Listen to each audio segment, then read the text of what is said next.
Nageenyi keenya kan jaalalaa bakka jirtanitti isin haa ga'u. Namoonni miseensa YouTube channel keenya hin ta'in oduu fi sagantaan sojuun yeroodhaan akka isin bira ga'uuf subscribe godhu hin dagatinaa. Nu jajjabeessuudhaaf ammoo like, comment, share godhaa gamanumaan gara bal'ina oduu keenyaatti isin dabarsinaa.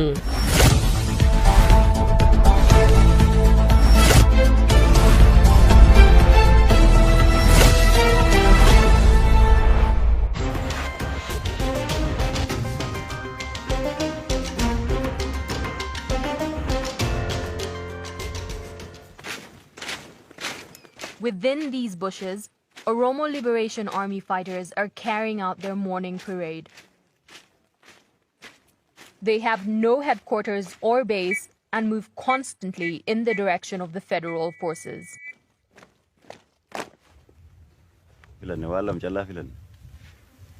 Sagrii tokko baasnee gidduu kan keenya sagriin sadii weerara dhufe.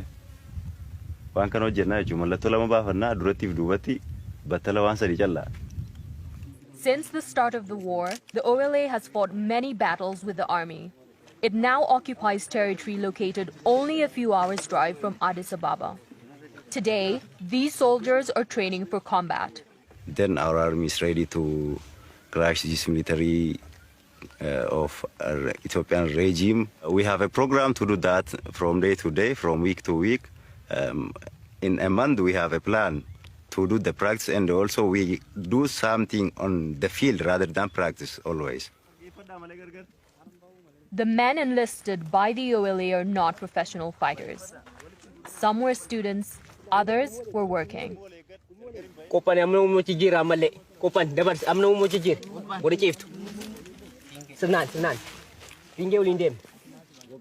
They took up arms and received formal military training to go up against government forces.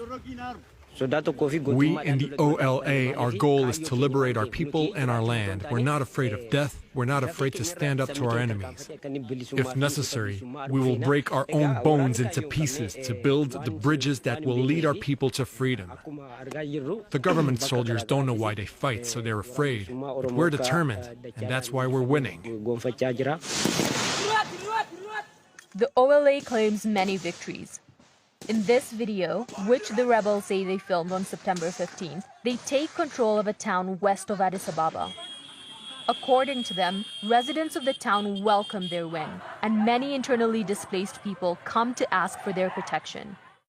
Other civilians opted to leave and took refuge further south, on the other side of the border in Kenya.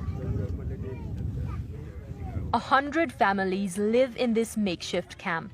They left everything when the army invaded their village. They explained that the military killed one of their own and were planning to execute some men in the village. They told us this boy wasn't going to be the only one killed, that they had a list of 17 men who were going to be executed. So we were very scared. We immediately decided to flee to Kenya.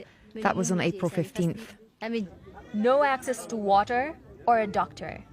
Living conditions here are harsh, and village elders are unable to say when it will be possible to return to Ethiopia. At the moment, there is fighting between Oromo and Amhara forces who are collaborating with the government. Recently, I heard on radio that 20 Oromo were killed. Their houses were burned. The situation is still terrible, and killings are still being carried out.